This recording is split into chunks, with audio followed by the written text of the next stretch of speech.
So, good morning, everybody. This is what we're going to be talking about today. I'm Lisa Senecal. I am here with David Pepper, as I am every Thursday. David is the author of the Pepperspectives newsletter on Substack. He is an attorney. He is a political organizer and activist. And David, we had a good democracy, had a good night on Tuesday. It really did. It really did. It was great to see, and I think we saw it in places where we felt good about it, but I think there's some secondary places that you really saw something that, if we can continue it, really bodes well long term. So we'll talk about all that. But yeah, it was a great night, and a lot of us, I think, are still recovering from it. It was so good that there was one guy running for a school board race where I live who was clearly some book banning MAGA person. He had yard signs everywhere. And when I got home from an election night party, my 11-year-old who I was putting to bed, it himself was excited when we looked up the Board of Elections result and we saw that this guy we've been talking about for months had lost. And so my 11-year-old was excited about even a school board race where I live. So it was that good of a night. Yeah, and that wasn't the only school board race. There was a district in Pennsylvania that had been all MAGA, like in 20 or 22, and then Yeah. in 24 they had gotten rid of some of the MAGA and replaced them with people who didn't believe in book burning, Right. and threw the rest of them out on Yep. Tuesday night. That It was was very big. I've been saying it for some people don't want crazy in their school boards. Like yeah. sometimes the numbers aren't going to work out and sometimes people don't see it. But when people detect, even in conservative areas, like I live in a conservative area, oh, this person's going to upend something that we kind of like. We like our schools. They're going to upend it. They're going to ruin it. They're going to create chaos. If they see it coming, they generally are not voting it in. And if it happens for a couple years, they get so tired of it, they vote it out. And that also happened in many places in Ohio.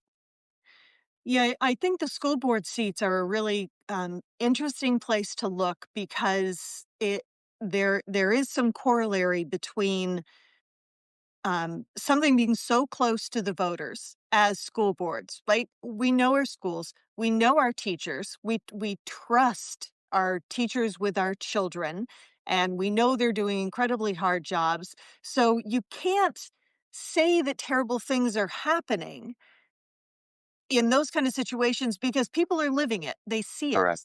And a big problem that the Republicans had on Tuesday and are carrying forward now is that people know what they're living. They know what Yeah. they're feeling. They know if prices are going up. They know if jobs are being cut. There was just a story this morning about the huge number of layoffs that are happening, that we are the worst since the pandemic. Yeah. So you can't hide that from the American people. We sort of learned that in 2024. Um, you had a great piece today. I encourage everybody to read it. That's in part about this. That the Republicans have a big problem moving forward because they have a president who is in denial or is delusional or is only being told what he wants to hear by his Right. sycophants, and that puts people running for office in 26 in a real bind. Yeah, it does. I've been thinking about this for some time, and it kind of grabbed a bunch of his tweets over the last couple of weeks. And then in the 60 Minutes interview, he literally said, "This has been the greatest 9 months of presidency in American history." Now he's a BS salesman, but I also think he believes a lot of this stuff. He's convinced that polling that he's not doing well is fake. He's convinced that the data is wrong. That's why they fired the data people. And it's bizarre and not good to have a president think that. But if you're a Republican politician running in 2026, it's very dangerous for you because and I mean, we talked about this I think once before. I think Democrats made a mistake because they thought, well, if we talk about inflation in 23 and 24, that might undermine Joe Biden. So most Democrats were actually quiet on it because they didn't want to contribute to the Trump message on inflation. Well, that was a mistake. This is that to an extreme because I think Donald Trump literally has tweeted, including the other day, If you think costs are up, you're a left wing lunatic. You're part of the radical left wing. Like, and so if you're a Republican looking at the election results on Tuesday, you actually want to talk about these things if you're paying attention. All the culture war stuff isn't working when people are, this stuff is through the roof. But they know that if they do that, they are coming right up against a delusional president's view of the world. And we can see what happens. Marjorie Taylor Greene has sort of been, quote, on message on these issues. She's treated like a traitor. So I think that actually these were, and the opportunity here is Democratic candidates. You have an open field on costs, on jobs, on all the economic misery, on healthcare, on SNAP. You have an open field. Maybe your candidate will be, your opponent will be somewhat brave to bring it up, but they will have a leash around them that gets tugged if they ever go too aggressive on that, because Donald Trump will say, oh, you're not supposed to talk about this. In fact, what you're saying isn't even true, he believes. So I think that you are, a Democratic candidate, U.S. senators, like a Republican senator like John Husted, he's going to try to talk about this, but he's always going to be looking over his shoulder, like, ooh, am I going to make the president mad at me by saying things that he is convinced are not true and are left wing fake news talking points? So yeah, I think they have a real dilemma. And it's something that I said, it's sort of, it's always pressure when you're the party in power. You don't want to undermine. But with Trump, it's, as we just described, to an extreme. And I think that that is massive opportunity. Yeah, yesterday he was saying, and it's not the first time, and he might have said it in the full 60 Minutes interview that was um, edited down from like 70 minutes Right, to 20 something minutes, 30 something minutes. So the whole, we sue 60 Minutes because they edit interviews apparently only applies to right. the Harris interview. But he was saying insane things and really detached things like Yeah, um you have to show an ID to be able to buy groceries or to go to the gas station. right. And like it used to be uncomfortable for politicians when they would be asked things like the price of a loaf of bread or a gallon of milk, and they Mhm. were like, duh. Right, Like, I don't know because I don't have to look at the prices or somebody else does my shopping for right. me. This is just next level. It Like, is. how do you not contradict a president that says that you have to show an ID to buy bread and milk? Right. Yeah, no, like I said, I think this poses a real problem. Mike Johnson yesterday, I was busy with some of the things, but it looked like his press conference was literally same old, doesn't want to contradict Trump. JD Vance never looks like he wants to. I think some of the Republican candidates will do some, but I think they will always be worried that are am I going to do, and if Trump's against them, they lose. We know that. So I think there's always going to be a fear all election, that if they talk negatively about tariffs, healthcare, SNAP, if any of that stuff, if they talk negatively, they will get in trouble. And Marjorie Taylor Greene, perfect example. She's treated now like a traitor. And if you're a Republican candidate in a tougher state to win, and by the way, that's now includes Ohio. Ohio is completely up for grabs. The current senator's instinct would be to talk about these issues, but the other day he was given a chance to vote against Trump's tariff policies. He didn't. He voted with Trump. So I think they are really going to be constrained, despite how clear Tuesday's message was. They're going to be very constrained in responding the way that you'd want to if you were actually trying to keep your seat. I'm glad you brought up tariffs because this week the Supreme Court heard the big tariff case, and indications are from the questions that were being asked and how hard the government attorney was being pressed that they aren't buying the government's argument about why Trump should be able to do all of his insane tariffs, and that their decision's going to come out next year, Right. and the the people who support Trump like this court and they trust this court because Right. of the decisions that keep coming out. So, what do you think that does before the midterm elections if this incredibly conservative court comes out and says what Trump has been doing Right. was beyond his power and it has to stop? Yeah. I mean, I think. I think Trump will rip the court. Most of his people probably already are mixed on some of the justices, like Justice Roberts. In some ways, the court may save him from himself, just like the Democrats right now are saving Republicans from themselves on health care. Because if the current ACA spikes are allowed to happen, it's terrible for American people. It's especially terrible for Republican politicians to let it happen. I also think that the Supreme Court, if they disallowed the tariff chaos, they're actually helping Trump. Here's the problem, though, and we'll see. I mean, if the court wants to help Trump, the sooner they make that decision, the better. I mean, help Trump by not allowing these tariffs. If they wait till June and July, the pain of the tariffs is so baked in, and as we would all learn talking to any farmer or producer, when you lose a customer, they don't just come back the next day. Like, all the buyers have already chosen to buy from elsewhere. So even if, so I think there's a short-term loss, but by the way, Trump's people don't care if he acts lawlessly. So I don't think the damage from a court ruling against him, they just don't care. I mean, he clearly breaks the law all the time. They simply attack the court. But even if the court were to relieve the country of the tariff chaos by saying they're illegal, those suffering most from tariff policies, I think, are not recovering the day after that decision. I mean, the bourbon distillers in Kentucky can't just call Canada the next day and say we're back. Or the loggers I talked to, or the soybean farmers. These these buyers have gone elsewhere. They've got contracts. They've got a new supply chain. So even if the court relieves the problem for Americans, I think coming back from that is a long-term process. It certainly won't be solved by the time people are voting in a year. So, we'll see if the court, what would be ironic is the court is allowing so many lawless things to happen and won't stand up, that it tells you something that they would stand up here. And I think potentially it's because other interests they care about are upset about the tariffs as well. So there's some cross pressure here between Trump and a whole lot of other interests that the court may actually care about as well.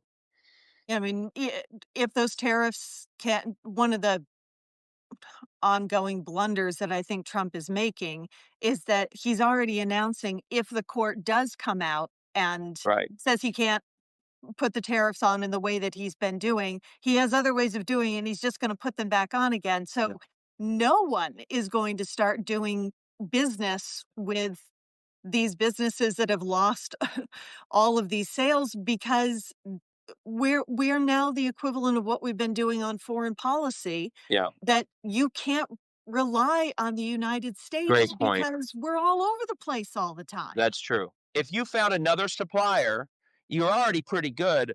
You certainly wouldn't want to cancel that new relationship to go back to great point, the instability of the U.S. So I think that the relief it's going to take a long time to regain the trust of trade partners, other countries, and so even another court decision, again, with Trump we saw it on Snap. Like, we get the right decision. He ignores it. It's still not clear if people are getting the payments they're supposed to.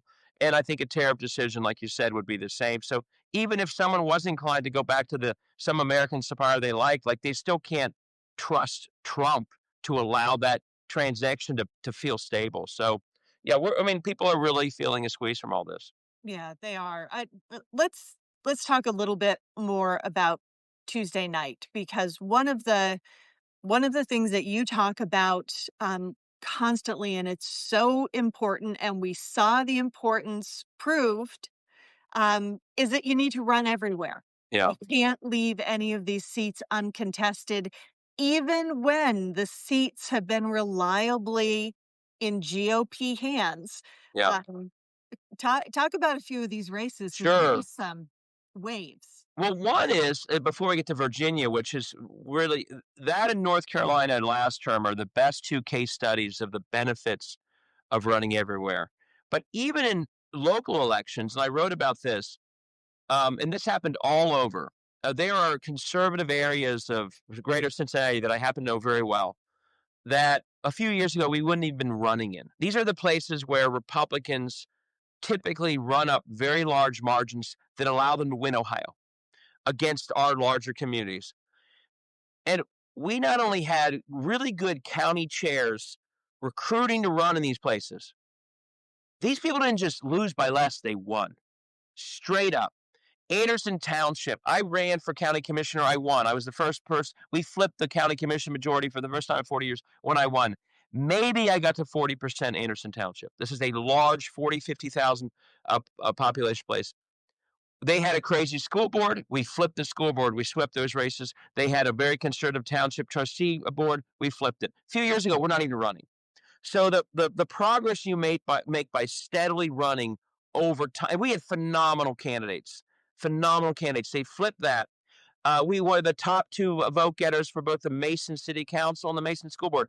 People won't know what these are, but these are Republican areas.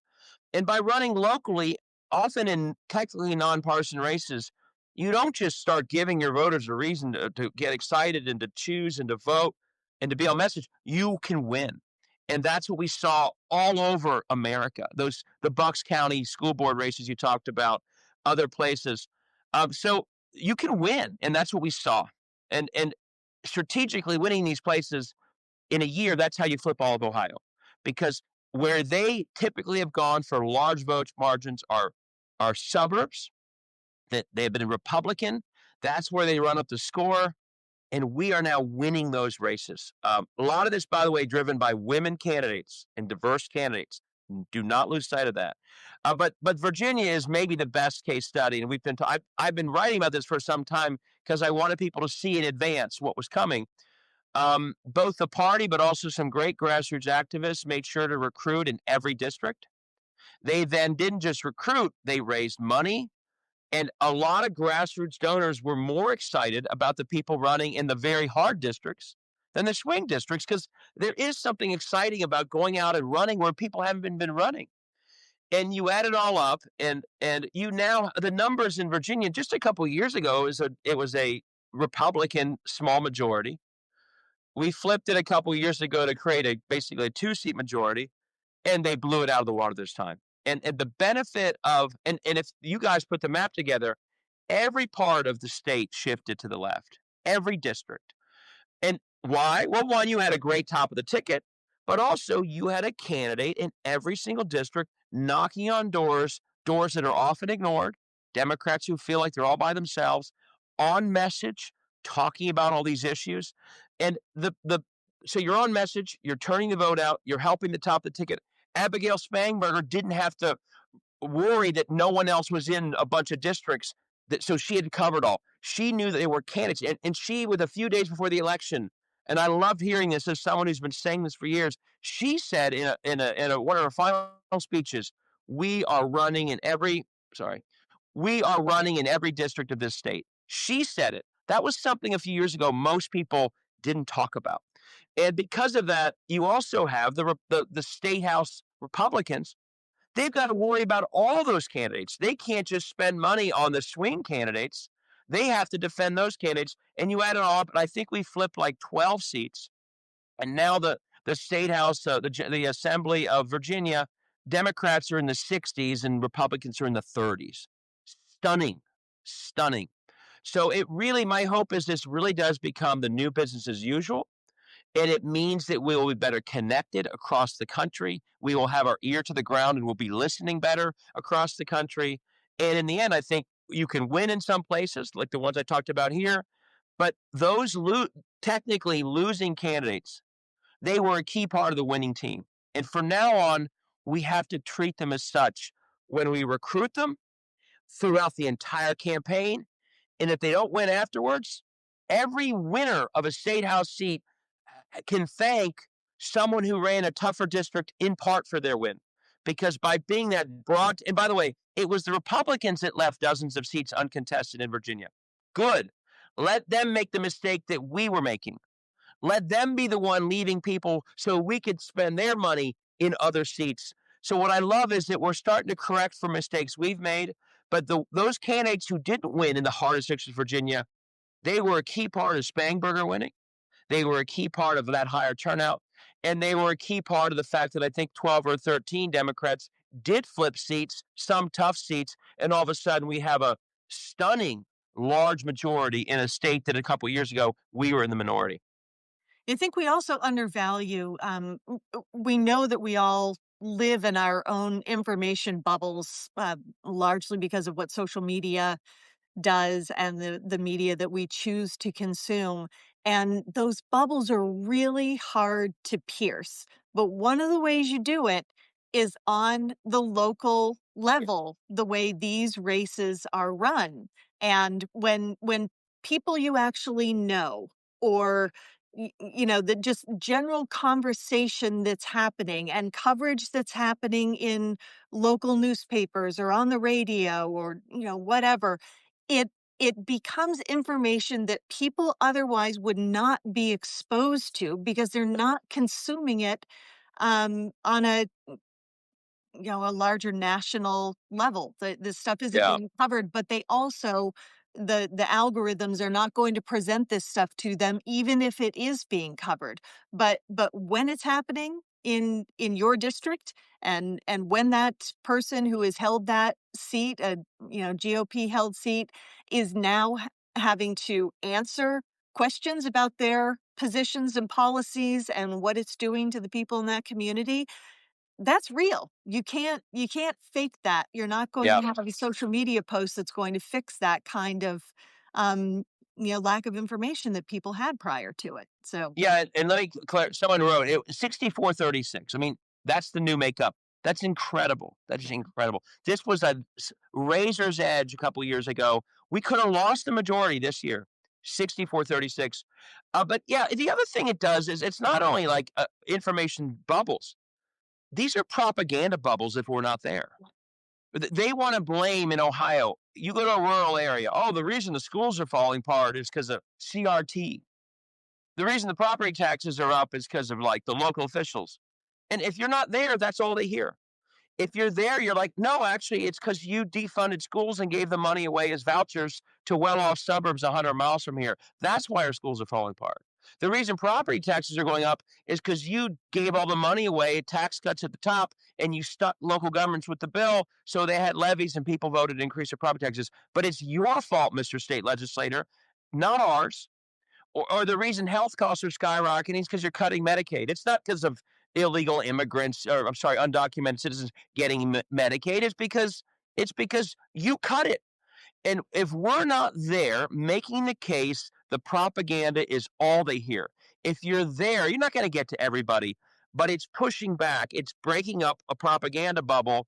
And I have the book right in front of me. I can't find the page, but we have allowed these propaganda bubbles to exist in 30 and 40 and 50% of state house districts for years.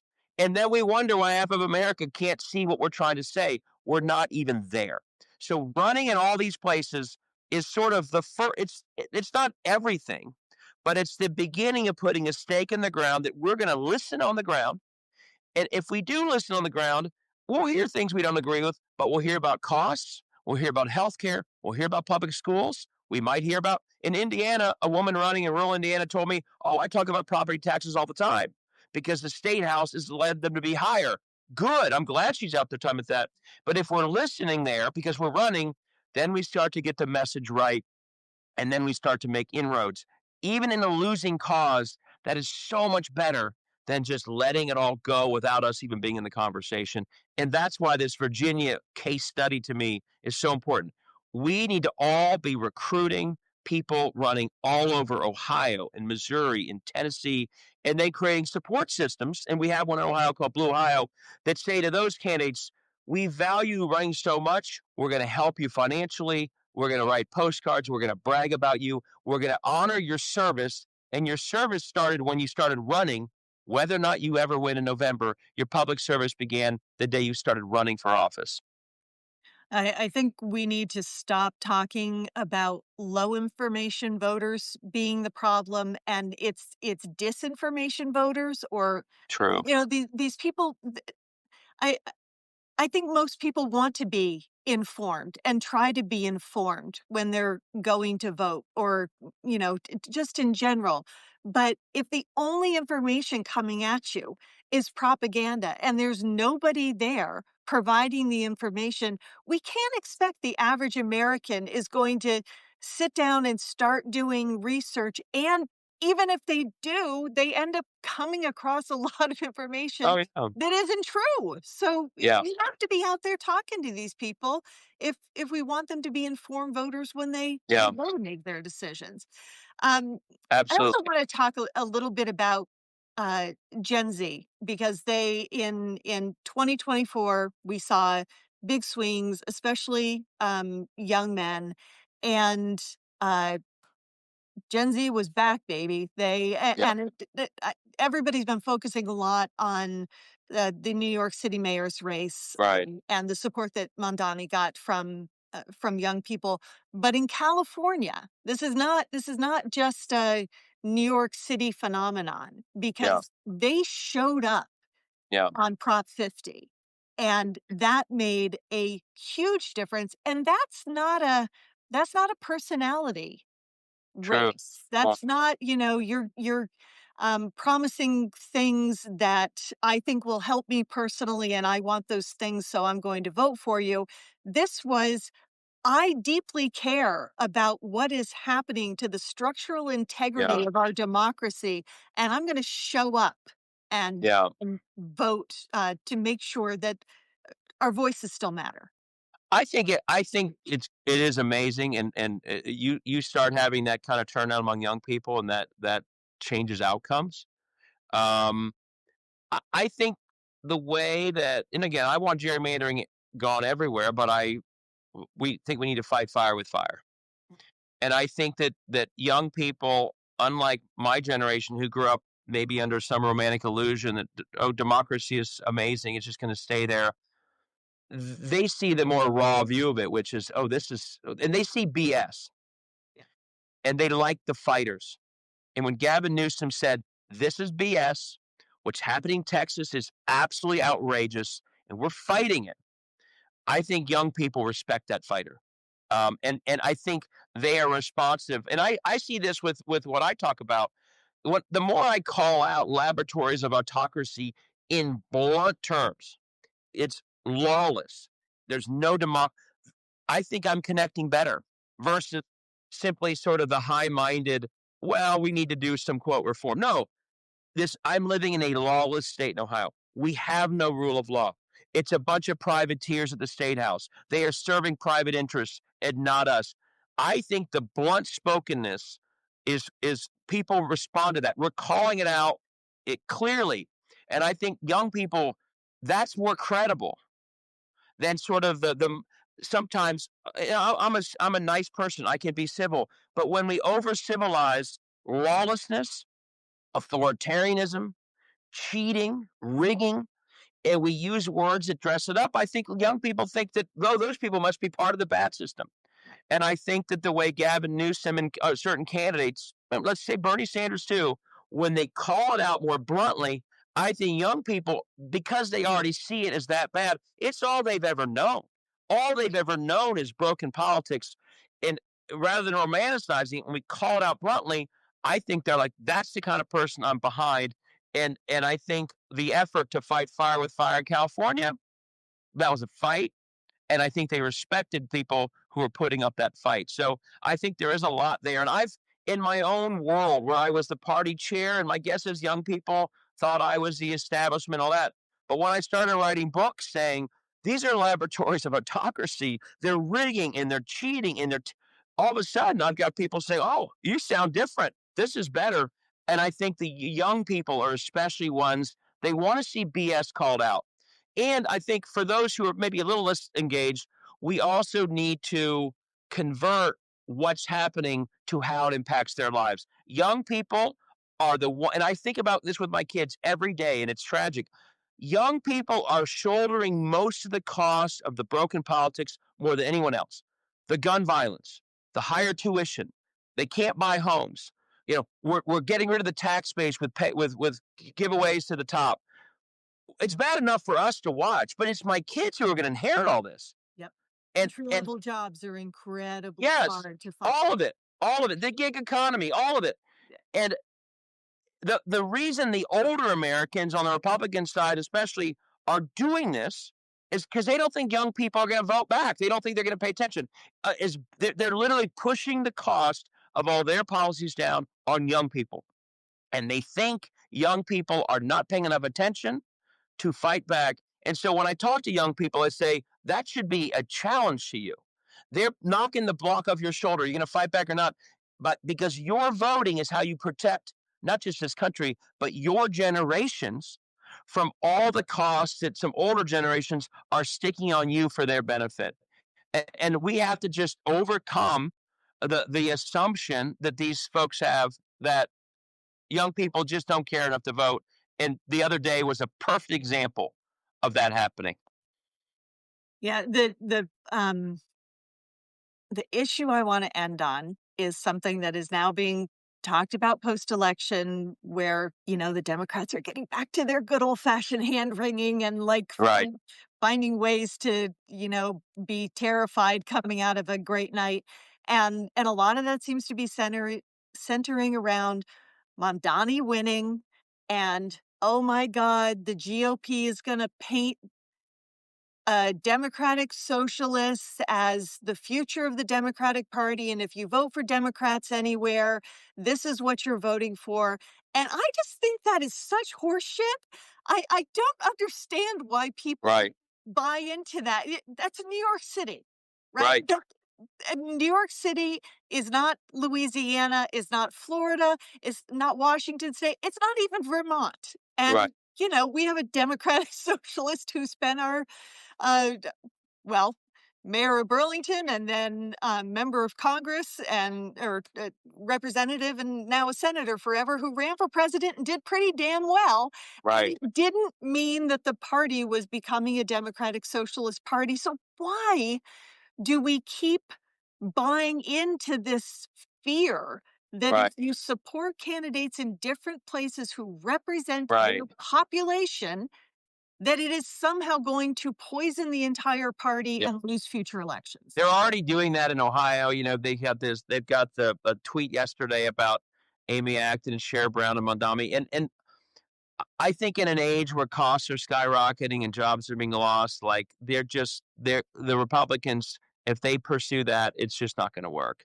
And our attitude is, and this came up yesterday at a great town hall meeting up in Columbus yesterday. If we're running everywhere, our commitment as Democrats is that our candidates are connected to the people of their community. That's it.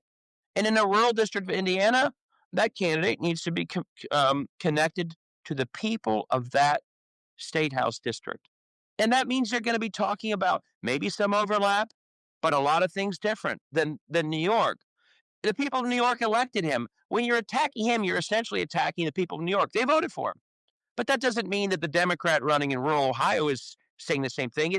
Our candidates, the best ones, are the ones that are connected to the people of the community they are running in. They're putting people first. They're fighting for the people against a special interest. And if that's our mantra as a Democratic Party, that allows for differences because communities are different. I think we should be comfortable with that. And I think almost when things are very good, some of that divide and conquer stuff works.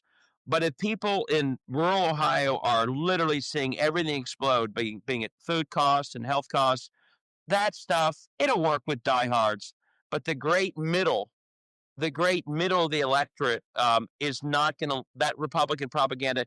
If they're not, if they're struggling to pay for health bills or they're choosing between health and food, that stuff is so second or third versus a candidate saying, "I'm going to help with that," and a candidate who literally says, "Oh, we're going to keep doing everything we're doing," and voted for things like jacking up their health costs. So they're going to try that. And to me, as long as our candidates are committed to the people of their communities, that's what they're supposed to do, and that means we'll have different candidates across the entire country. Yeah, and for a party that is running away from the president of the United States, Right. right? You y th he didn't campaign anywhere. The places that he did speak out about a candidate, they all lost. Yeah, right. So, I would spend, if I were a Republican, a lot more time trying to figure out how I am not going to be associated with the president of the United States of the same party than Democrats worrying about if they're going to be linked to the mayor of New York City. That is such an awesome point. So they're trying to associate it with as a mayor of one city a long way away. and I'm going back to my post here, and the guy who leads their ticket, who they won't disagree with, said that we are living the best of all worlds for the USA. People see how strong the economy is, rapidly falling energy prices. There is no inflation. The polls that say so are for far left wingers. So that's their guy. That's their president, and they won't disagree with him. So I think we can take this battle. And by the way, and we're not even talking about what the young Republicans text among themselves in private, which we could associate with all these people. This is their future. So yeah, they've got a president saying things far more toxic to the lives of everyday Americans than the new mayor of New York City or other candidates from different places. So yeah, we can have that sort of contrast if they want. Here it is: no inflation, tariffs are making our country an economic power. These are tweets in the last couple days. That's their guy, and they're not going to want to disagree with their guy. So most of them are going to be basically walking this walk with him all the way through next year. So we, Yeah, we could and we can Democratic focus on that. candidates across the country are not going to be afraid to say, New York might have picked this person, but his policies aren't my policies." Yeah, And Republicans are not going to do that with Trump. exactly. That's they lose if they do. So Yeah, this is sort of full circle. But yeah, I mean, these are different communities. They have different needs. They have different voters. Our commitment is when we run into place, we are connected to the voters of that community. So it will look and sound different, and there could be honest disagreements. That's completely fine. But you're right; they're not going to stray at all from the president, and that's the problem for them. And it's a far bigger problem. well, we're going to talk about this a lot in the next year. Thank you, David, so much for being here. Thank you, everybody, for being here. I always leave these conversations feeling very pumped up and positive, and man, today's like on steroids. So Yeah. this is great. Thank you so much for joining us, and we will see you all next Thursday. Thanks, David. Take care, everybody. See you. Thanks.